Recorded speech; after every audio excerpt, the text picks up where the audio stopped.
What's going on, my trainer club? Today we are going to check out how to stack tasks and the best strategies behind stacking tasks in Pokemon Go to help you maximize your gameplay and all of your bonuses that you have going on. So welcome to the Trainer Club. Here we go.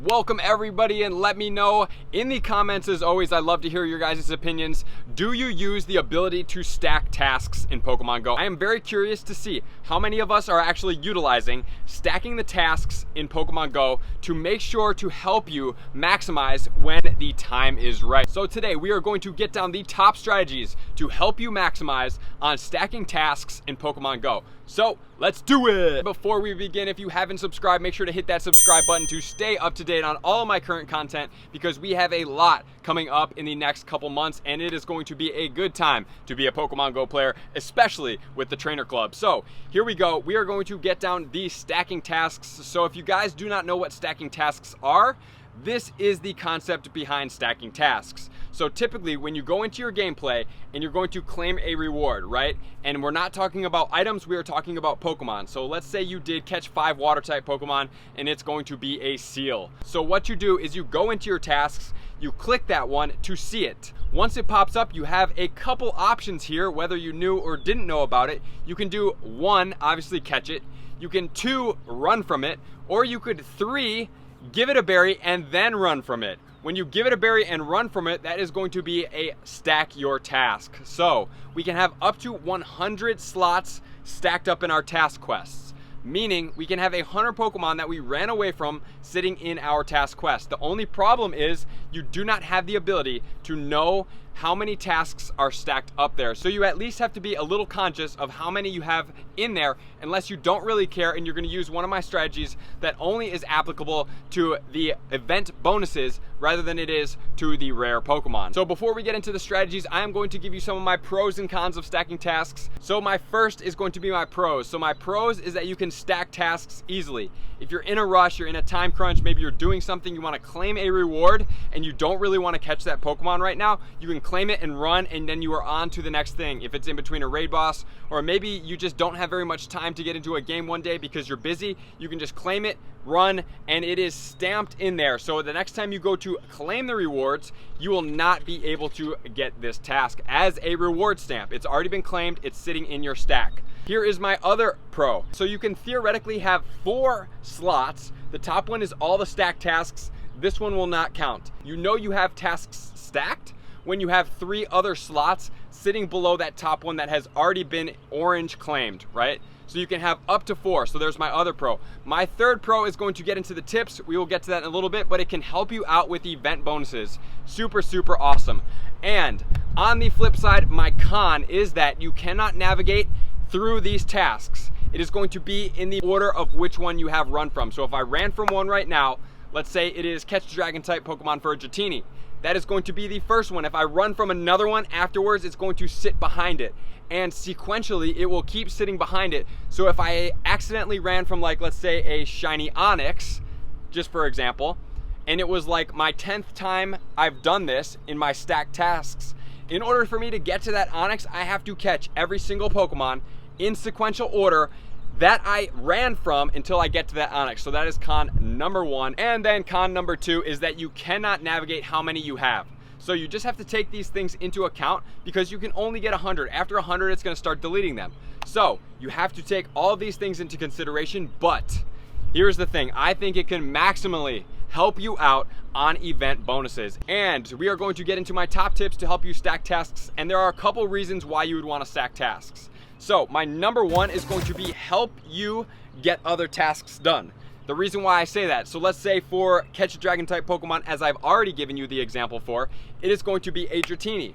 Dragon type Pokemon are very, very rare for me. So here is the strategy. If you're like, I really love the Dratini, I'm looking for a shiny one, I want to try to get a shiny one that's good, so I'm going to keep doing these catch a dragon type tasks. So let's say I have it here, I just found a Dratini at GoFest, so I get this, I claim it, I am going to give it a Pineapple Berry, and then I'm going to run from it. What that does is that then puts the Dratini in my stack. So now I have this Dratini stacked up, and the next time I bump into catch a dragon type task, I am going to go ahead into my stack task, I'm going to pull it up, and I'm going to catch it. Then that is going to unlock my another dragon type tasks. So you can do this for all different types of things. I just did it for catch 10 ground type Pokemon because what I had is a bunch of Onix stacked up from the adventure week. So I had over 10 Onix sitting in my stack. So now that it is double candy, I gave them all Pinette berries and I caught them and I was able to unlock another task.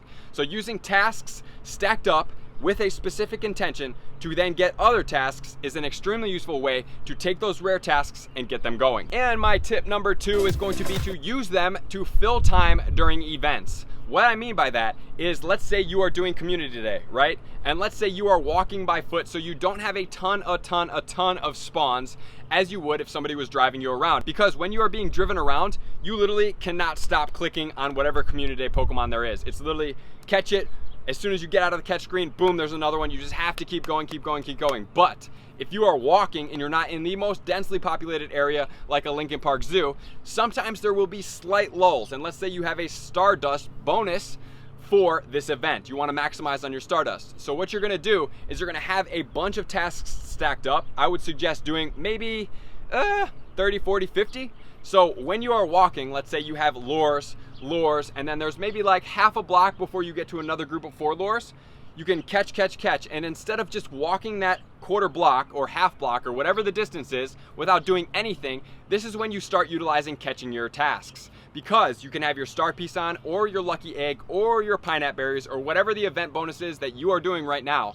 You can then start catching on your way to fill in the gaps to help you maximize on your pieces or your items that you are using that are paid and you do not want to waste them. So that is my tip number 2. Make sure to do this if you want to do this on community day when you are walking for your Pokemon and you need some space fillers when there are not very dense spawns. And my tip number 3 is very event specific. This is going to be to help you max out on your events. So get this, I was playing with Justin today earlier in Naperville, and what we were talking about is how to stack tasks to help you maximize on events. And in specific, this is going to be the event that I give. It is going to be for the Blanche bonus after the Yokohama event that starts on Tuesday, August 13th. So you have at least a month, a little bit over, to be able to start stacking up on these and being able to get ready if you're going to use this strategy. This is my favorite, this is the best, and here is why, because you can absolutely max out on Stardust, and I am going to help you do that. And so,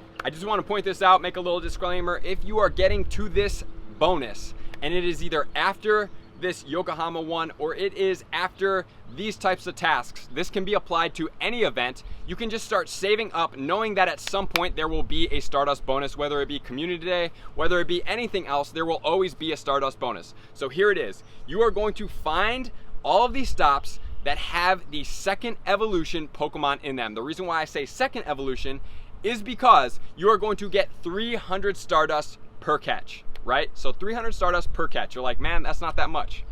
Just wait for it.